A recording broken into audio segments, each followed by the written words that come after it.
engagement.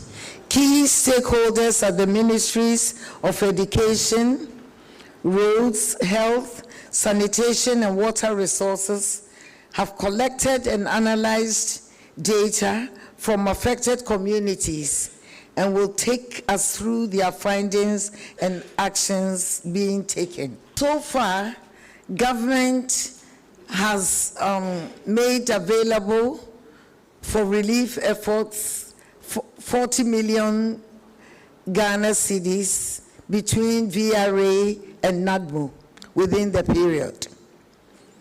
Government is committed to releasing additional funds as the various sectors carry out further needs assessment of the affected communities. I assure you, government is committed to improving the social and economic conditions of all affected persons in the communities. Please understand that there were some schools initially that became safe havens for the communities, and rightly so.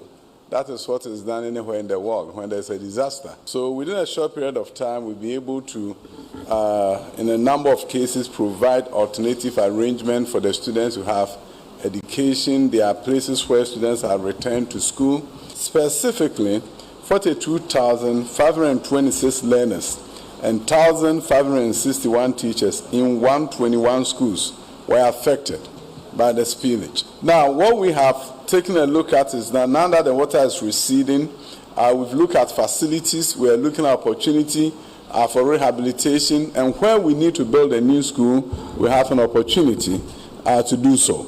So, in the meantime, students affected are in different locations and they are learning. We are determined that under the current circumstances, no one will be left behind. No one will be alone. And that's what we are vowed to do. You know, as dam managers, we are to maintain a balance between the integrity or safety of the dam and the consequences of a spill that will be required to protect the dam. We are therefore consoled